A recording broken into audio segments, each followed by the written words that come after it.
Rosemary is one of those herbs most of us recognize from the kitchen, but it's also a powerful medicinal plant that's been used for centuries to support the mind, digestion, and circulation.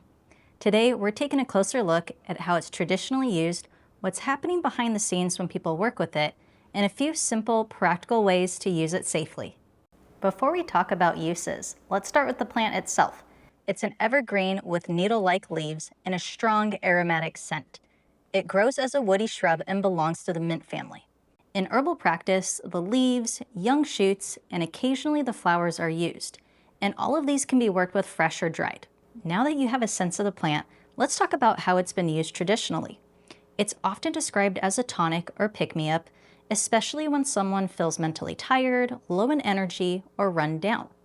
Most people often notice clarity or mental alertness, especially when the mind feels heavy or sluggish.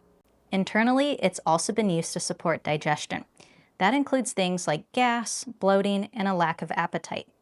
You'll see it mentioned in relation to headaches, gout, coughs, and for supporting the liver and gallbladder. In older herbal traditions, it's also associated with circulation and cardiovascular support, which shows up again in other ways the plant is used. That same focus on movement and circulation carries over into external uses. Applied topically, it's often used in hair and scalp preparations, especially when circulation is part of the goal. You'll also find it in massage oils for sore muscles, joint discomfort, and nerve-related pain like sciatica. It's been applied for toothaches, minor skin issues like eczema, and even used as a natural insect repellent. To understand why it works the way it does, it helps to look at its herbal actions. It's considered both stimulating and tonifying, encouraging movement while also supporting the body over time. That balance is part of what makes it helpful when there's mental fatigue and sluggish digestion. It's also a nervine, meaning it supports the nervous system, particularly when there's tension or exhaustion, rather than overstimulation. You'll often hear it described as carminative, which explains its role in easing gas and bloating. Its cholagogue action supports bile flow and digestion, and its antispasmodic qualities help relax tight or tense tissues. It's also astringent and antiseptic, which helps explain its traditional use in skin, scalp, and oral care. And finally, it's considered an emmenagogue, meaning it can stimulate menstrual flow, which is important to keep in mind for safety. All of those actions come down to the plant's chemistry. It contains aromatic, volatile oils, along with flavonoids and phenolic acids, compounds known for their antioxidant, anti-inflammatory, and antimicrobial properties. Together, these help explain why it can feel both stimulating and supportive at the same time, waking things up without being harsh. One of the reasons why this herb is so approachable is how easy it is to work with. The leaves have a strong, slightly bitter flavor, while the flowers are much milder and can be added to soups or stews. Because the leaves are tough, they're usually finely chopped or whole sprigs are added during cooking and removed before serving.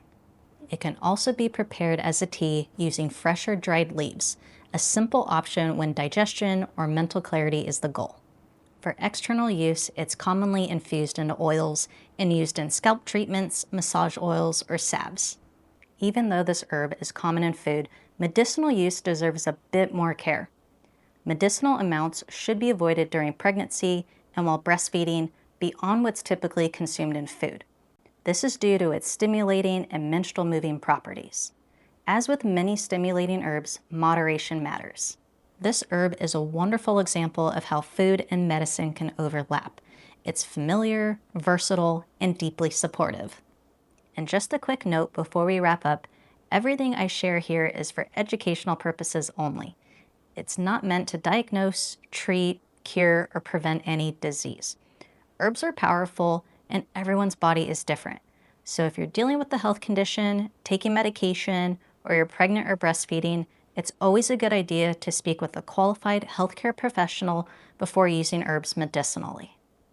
If you enjoyed this breakdown, give it a like and subscribe, and let me know in the comments which herb you'd like to explore next.